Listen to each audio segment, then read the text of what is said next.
Hello नमस्कार दोस्तों, एक बार फिर स्वागत है आपका मेरे यूट्यूब चैनल पर। दोस्तों आज वीडियो में हम बात करेंगे कि बंटवारे केस में आप कैसे ऑब्जेक्शन फाइल कर सकते हो।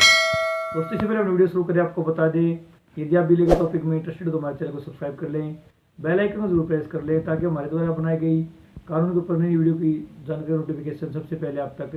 पहुँच सके। दोस्तों बंटवारा केस क्या होता है, इसमें कितना समय लगता है, इसमें हमने पहले भी वीडियो बनाई हुई है जिसको आप हमारे चैनल पर देख सकते हो। तो दोस्तों जो बंटवारा केस होता है वो प्राय तभी फाइल किया जाता है जब बंटवारे करने वाली पार्टियों के बीच में सहमति नहीं बनती, और जब उनके बीच में सहमति नहीं बनती है तो बंटवारा केस फाइल किया जाता है। और उसमें जो सबसे पहले बनता है वो मोड ऑफ पार्टीशन। दोस्तों मोड ऑफ पार्टीशन वो तरीका होता है जिससे ये पता चलता है कि जो भूमि है वो पहले किसकी थी, उसमें कितने टक हैं, कौन सा किला नंबर किस व्यक्ति के कब्जे में है और उसकी क्या करंट सिचुएशन है। उसके बाद वो जो प्रपोज्ड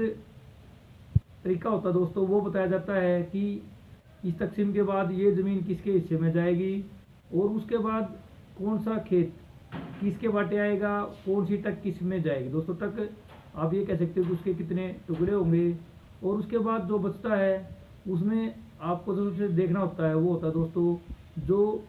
टक लगने के बाद जो खाल और ज़मीन बचती है उसमें से जो हिस्सेदार हैं उसकी कितनी मरला ज़मीन लगती है। इसके बाद दोस्तों जो सबसे पहले ज़रूरी होता है वो होता है नक्शा। आपको जो अपने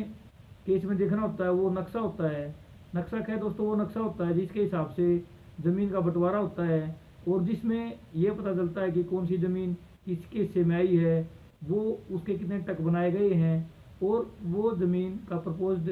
जो वो कैसे डिफाइन होगी। इसमें दोस्तों जो मोड ऑफ पार्टीशन होता है उसमें यदि आपको लगता है, मान लीजिए सहमति से आपके पास कोई ज़मीन है और खेवट बड़ी है और आपके जो किला नंबर हैं वो मेन रोड से या किसी अन्य प्रकार से दूर हैं, और आप जो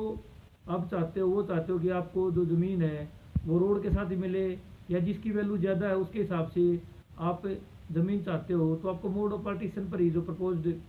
नक्शा होता है उसी पे ये बताना होगा कि आपको जो ज़मीन है वो कब्जा बहाल या कब्जा तोड़ चाहिए या आपको अब जो ज़मीन चाहिए। तो दोस्तों आप जो मोड ऑफ पार्टीशन पर जो ऑब्जेक्शन लगाते हैं उसमें आपको ये देखना है कि जो मोड ऑफ पार्टीशन है वो आपके हिसाब से बना हुआ है या आपने जो ऑब्जेक्शन लगाए हैं वो उसमें यदि आपके मंजूर रहते तो ततीमा अमेंडेड मोड ऑफ पार्टीशन आएगा। और अमेंडेड पार्टीशन में ये आपको देखना है कि आपने जो ऑब्जेक्शन लगाए हैं वो किला नंबर या आपने जो कब्जा तोड़ का वो किला नंबर आपके हिस्से लगे हुए हैं या नहीं लगे हुए हैं। दोस्तों अमेंडेड जो मोड ऑफ पार्टीशन है उसमें यदि आपके हिसाब से ज़मीन लगी होती है या उसमें ये आ जाता है कि ये जो कब्जा है वो कब्जा तोड़ के होगी या कब्जा बहाल रख के, और आप ये चाहते हो कि आपका जो टक है वो आपके भाई के साथ लगे, और अमेंडेड नक्शे में ये हो जाएगा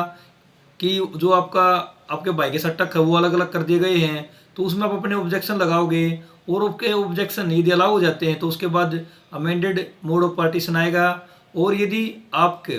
उसमें ये मान लिया गया है कि आपके जो ऑब्जेक्शन है वो सही हैं और वो मोड ऑफ पार्टीशन अमेंडेड आने के बाद जो नक्शा है या व्यय बनता है उसमें आपको पता चलता है कि आपके जो मोड ऑफ पार्टीशन पे आपने ऑब्जेक्शन लगाए थे उनको दरकिनार करते हुए जो नक्शा है उसमें आपका कब्जा तोड़ दिया है या आपकी जो टक है वो आपके भाई के साथ ना लगा के दूर लगा दी गई है, या जो आपकी ये कहा जी मेरे को कम वैल्यू के साथ कम वैल्यू की ज़मीन और जो हायर वैल्यू की ज़मीन उसके आपको हिस्सा दिया जाए और वो आपको नहीं दिया जाता है, तो आप दोबारा नक्शा ख पर ऑब्जेक्शन लगाएंगे और वो सभी किला नंबर जो आपके कब्जे में हैं या आप जो कई साल से उनको कल्टीवेट कर रहे हैं और आप ये चाहते हैं कि आप उनका कब्जा रहते हुए कब्जा बहाल करके आपके पक्ष में नक्शा बनाया जाए, और वो ऑब्जेक्शन यदि आपके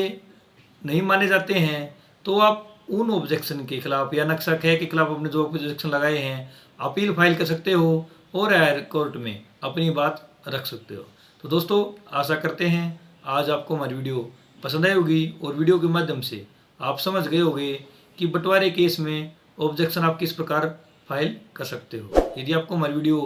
पसंद आई तो वीडियो को लाइक कर लें,